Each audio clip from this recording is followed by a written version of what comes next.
नमस्कार दोस्तों, रेनू एकेडमी में आपका स्वागत है। आप सब कैसे हैं? आई होप आप सब अच्छे होंगे और मन लगा के पढ़ाई भी कर रहे होंगे। दोस्तों, हमने बहुत सारी चीजों को पढ़ लिया है, आपको बस तैयार करना है। हम नाटक को भी पढ़े हैं ट्रिक से, कहानियों को भी ट्रिक से पढ़ लिया है। जो मेन है, जहाँ से ज्यादा पूछा जाता है, उन सबको हमने एक एक करके याद करवा दिया है।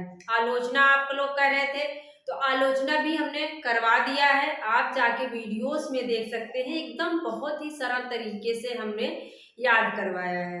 आज हमने सोचा कि हमें कमेंट आया था कि मैम बोलियों के क्षेत्र पे वीडियो बनाइए, तो पहले हम बोलियों को देख लेते हैं कि कौन कौन सी हिंदी की बोलियां हैं।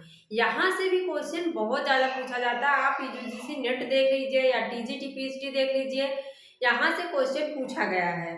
जहाँ पे हम कंफ्यूज होते हैं, हमारी क्या मतलब पढ़ाने का जो तरीका हमारा क्या है कि हम चीज़ों को थोड़ा सा टेक्निकल करके पढ़ते हैं, ट्रिक से पढ़ते हैं, थोड़ा सा कुछ हट के पढ़ते हैं, ताकि जब एग्जाम में क्वेश्चन आए दोस्तों तो हमें कंफ्यूजन ना हो और हमारा क्वेश्चन सही हो। तो दोस्तों, आप सब लगे रहिए, मेहनत करते रहिए, सफलता आपको जरूर मिलेगी। आइए हम देखते हैं। और हाँ, चैनल पर नए हैं तो चैनल को सब्सक्राइब कर लीजिएगा दोस्तों, शेयर कर दीजिएगा, लाइक भी कर दीजिएगा। इस तरह से पढ़ाने में ना बहुत मेहनत लगती है, क्योंकि अगर हमें सीधा सिर्फ बताना होता तो थोड़ा शायद ऐसे ही बता दो, उतना एनर्जी नहीं लगती। जितना हमें ट्रिकी करके सोचना पड़ता है, फिर पढ़ाना पड़ता है, तब जाके कई चीजें तैयार होती है। तो आप सब थोड़ा सा शेयर वेयर कर दिया करिए। आइए देखते हैं क्या है हिंदी की बोलियां। हिंदी की बोलियां देखो, बोलियां तो देखे तो कई सारी है। जैसे आप मराठी देख लो, गुजराती देख लो, और बहुत सारी है। लेकिन हमें क्या पढ़ना है? हमें हिंदी की बोलियां पढ़ना है, क्योंकि हमें हिंदी क्षेत्र पढ़ना है। हम हिंदी क्षेत्र के हैं तो हमें हिंदी की बोलियां पढ़ना है। हमारी राजभाषा अगर पूछे तो क्या है? हिंदी है। लेकिन राष्ट्रभाषा अगर पूछता है तो वो अभी जो है हिंदी को नहीं माना गया है राष्ट्रभाषा, राजभाषा माना गया है। राजभाषा का मतलब जो हमारे कामकाज होते हैं कार्यालयों में, न्यायालयों में, उसकी भाषा अगर पूछी कौन सी है तो हिंदी मानी जाती है। तो दोस्तों, क्या है यहाँ पे हम देखेंगे, पहले जानते हैं अपभ्रंश। अपभ्रंश को यहाँ 3 प्रकार बताए गए हैं, 2 3, 1 मिनट, यहाँ 2, यहाँ क्या है 3। मतलब पहले अपभ्रंश में थी हिंदी, इसके बाद क्या है उसको, फिर इसको हम देखेंगे कि कौन कौन सी इसके अंतर्गत हिंदी की बोलियां आती हैं। शौर सेनी अपभ्रंश। अगर पूछा जाए कि पश्चिमी हिंदी का विकास किस अपभ्रंश से हुआ, तो आप बताओगे पश्चिमी हिंदी का विकास किससे हुआ था? शौर सेनी अपभ्रंश से हुआ था। क्या है? शौर सेनी अपभ्रंश। पश्चिमी हिंदी, शौर सेनी अपभ्रंश याद रखना है। वैसे हिंदी के विद्यार्थियों को ये तो कॉमन चीज है, ये याद ही होना चाहिए। अब हम देखेंगे कि शौर सेनी अपभ्रंश में कौन कौन सी हिंदी आती है। कौन कौन सी है? पश्चिमी हिंदी है, राजस्थानी और पहाड़ी है। क्या है? पश्चिमी हिंदी, राजस्थानी, पहाड़ी। कुछ आलोचक ऐसे भी हैं जो गुजराती को भी यहाँ शौर सेनी के अंतर्गत मानते हैं। इसके बाद हम देखते हैं पश्चिमी हिंदी में पूछा जाता है कि पश्चिमी हिंदी के अंतर्गत कितनी बोलियां हैं। कोई 6 मानता है, कोई 5 मानता है। तो मुख्य रूप से आप देखेंगे तो दक्षिणी को निकालकर 5 मानी जाती है। मतलब कोई कोई दक्षिणी को जो है इसमें स्थान नहीं देता है। मुख्य रूप से 5 बोलियों को इसमें स्थान दिया गया है। कौन कौन सी है? कौरवी हिंदी है, हरियाणी है, ब्रजभाषा, बुंदेली, कन्नौजी, और एक क्या है? दक्षिणी हिंदी है। कौरवी को ही क्या कहा जाता है? खड़ी बोली। क्या कहा जाता है? कौरवी को ही क्या कहते हैं? खड़ी बोली कहते हैं। और कौरवी नाम किसने दिया था? तो राहुल सांकृत्यायन ने। किसने दिया था? सांकृत्यायन ने दिया था। कौरवी नाम किसने दिया कि खड़ी बोली को का नाम कौरवी नामकरण किसने किया? तो राहुल सांकृत्यायन। याद रख लीजिए, एग्जाम में बहुत ज्यादा पूछा जाता है। हरियाणी को और किस नाम से जाना जाता है? पूछता है तो किस नाम से कहोगे? बांगरू। किस नाम से जाना जाता है? बांगरू नाम से। हरियाणी को और किस नाम से जाना जाता है? बांगरू नाम से। मैं याद कर ली थी कि हरियाणी, जो हरियाणा वाले रहते हैं ना, बड़े बांगरू टाइप के होते हैं, बड़े बंगाली टाइप कैसे याद कर लिया था, बड़े बांगरू टाइप के होते हैं, बांदरू होते हैं। हरियाणा वाले क्या होते हैं, बड़े बांगरू होते हैं, तो हरियाणी को क्या कहा जाता है, बांगरू भी कहा जाता है। ब्रज भाषा है, ब्रज भाषा में बहुत सारे कवियों ने अपनी रचनाएं की हैं, जैसे सूरदास प्रसिद्ध माने जाते हैं। तुलसीदास की भी कुछ रचनाएं ब्रज भाषा में है। सूरदास हो गए, नंददास हो गए, ये सब क्या है, ब्रज भाषा के प्रसिद्ध कवि हैं। इसके बाद बुंदेली है, बुंदेली कन्नौजी, क्या है, बुंदेली है और कन्नौजी है। ये जो पांचों भाषाएं हैं, इसको अपने जहन में बैठा लीजिए कि पश्चिमी हिंदी के अंतर्गत 5 भाषाएं आती हैं। कौरवी, ब्रज, बुंदेली, कन्नौजी, हरियाणी। क्या है, कौरवी है, ब्रज भाषा है, बुंदेली है, कन्नौजी और हरियाणी। इसको अपने दिमाग में फिट कर लीजिए। इसके बाद क्या है, राजस्थानी हिंदी। क्या है, राजस्थानी हिंदी। राजस्थानी में बहुत ज्यादा पूछी जाती है, पूछ लेगा कि पश्चिमी राजस्थान में कौन सी बोली बोली जाती है, तो याद रख लीजिए जो मारवाड़ी है ना, ये पश्चिमी राजस्थान में बोली जाती है। कहाँ बोली जाती है, ये मारवाड़ी जो है पश्चिमी राजस्थानी में बोली जाती है। कहाँ, पश्चिमी। और जयपुरी जो है वो पूर्वी राजस्थानी है। क्या है, पूर्वी राजस्थानी है। और इसी को ढूंढांडी कहा जाता है। क्या कहा जाता है, ढूंढांडी कहा जाता है। इसी को क्या कहा जाता है, ढूंढांडी भी कहा जाता है। ढूंढांडी ऐसे लिखेंगे, एक मिनट, हाँ, ढूंढांडी, इसी को क्या कहा जाता है, ढूंढांडी भी कहा जाता है, याद रख लीजिए। जयपुरी। और इसके बाद क्या है, मेवाती है, मेवाती को उत्तरी राजस्थानी कहा जाता है। और मालवी बच रही है, तो इसको दक्षिणी कहा जाता है। अब इसको याद कैसे रखें, बड़ी समस्या होती है दोस्तों, जब पूछ लेता है एग्जाम में कि पश्चिमी राजस्थान में कौन सी बोली बोली जाती है, या पूछ लेगा पूर्वी राजस्थान में कौन सी बोली बोली जाती है। तो मैंने याद किया था दोस्तों, जैसे हम पश्चिमी बोल रहे हैं, ऐसे पश्चिमी क्या कह रहे हैं, पश्चिमी कह रहे हैं, तो आप देख रहे हैं इसमें भी ज्यादा वर्ड आ रहा है, इसमें भी ज्यादा आ रहा है। तो पश्चिमी में भी देख रहे हैं कि 4 वर्ड है, और इसमें भी 4 वर्ड है। और जयपुरी पा आ रहा है, जयपुरी में क्या आ रहा है, पा आ रहा है, पा से पतंग आ रही है। और नाम में भी इधर से पा आ रहा है, पूर्वी जयपुरी, पूर्वी जयपुरी, ऐसे याद कर लो। यहाँ भी पा है, लेकिन दोस्तों यहाँ जो है, यहाँ पश्चिमी में 4 वर्ण है, तो इसमें भी 4 वर्ण है। यहाँ पे क्या है, 4 वर्ण है, और इसमें पूर्वी में 2 ही वर्ण है, जो जयपुरी और पूर्वी। क्या है यहाँ, जयपुरी पूर्वी, याद कर लेना है, मतलब दोनों में। यहाँ आप देख रहे हैं कि इसमें 4 वर्ण नहीं आएंगे।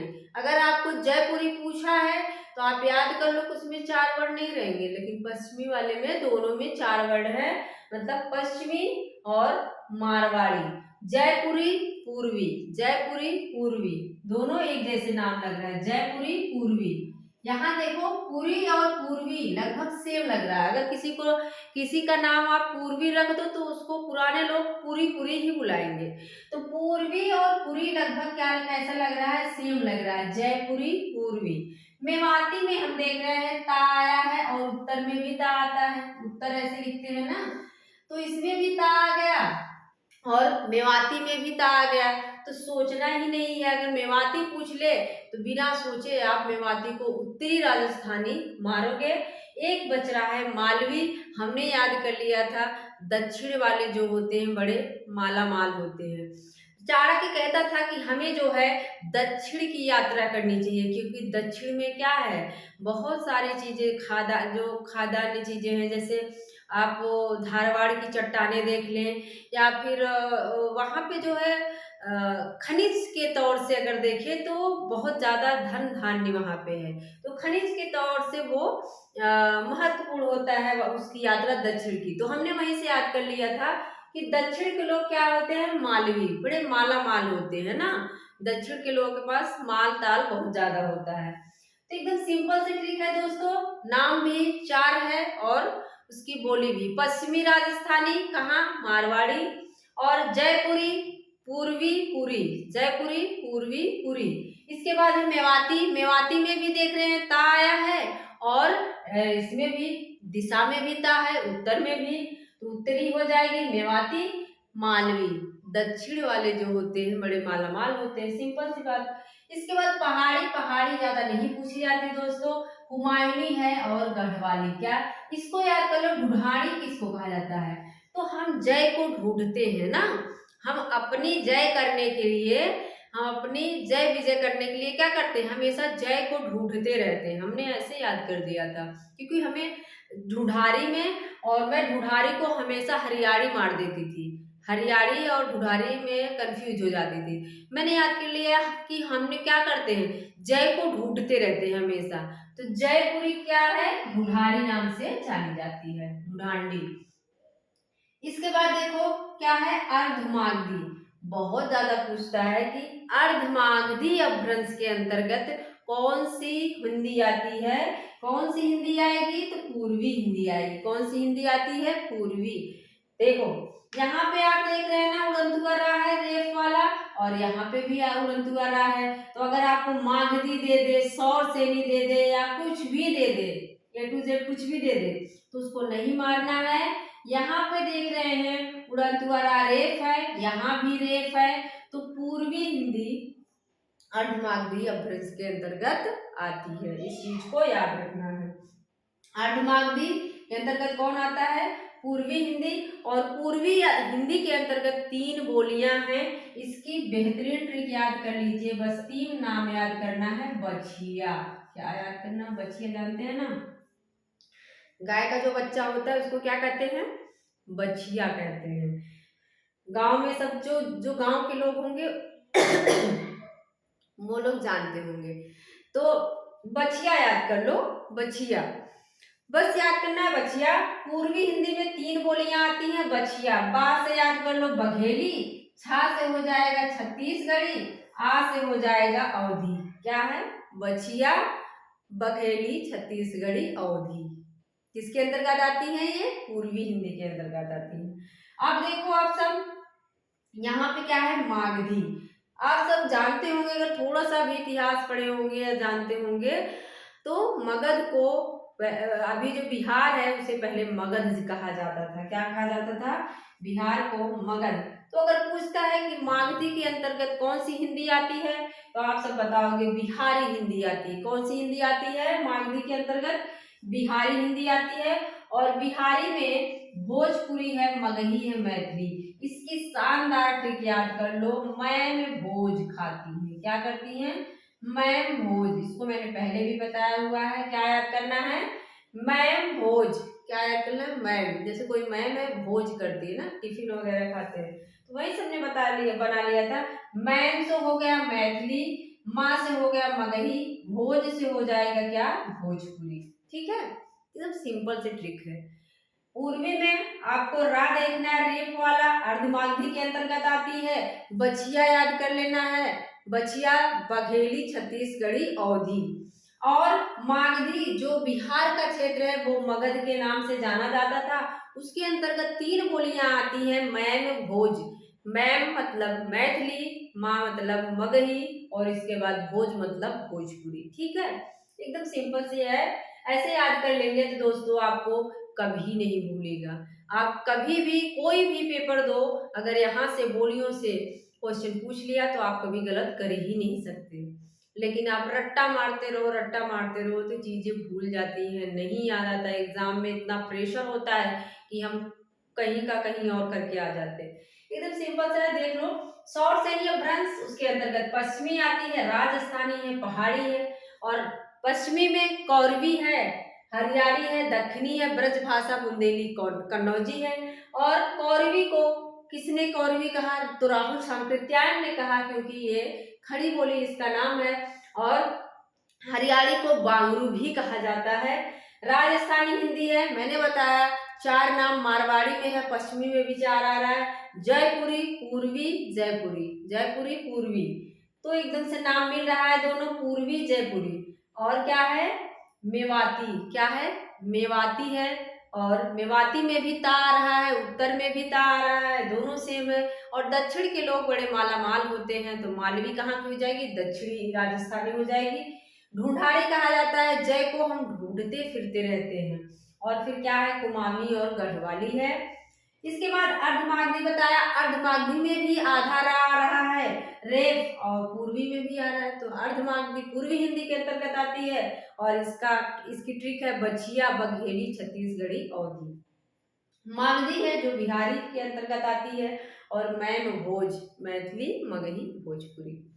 तो दोस्तों हमारी ट्रिक आई होप आप सबको अच्छी लगी होगी। ऐसी वीडियो आपको देते रहेंगे, मिलते हैं अगले वीडियो में। थैंक यू, धन्यवाद।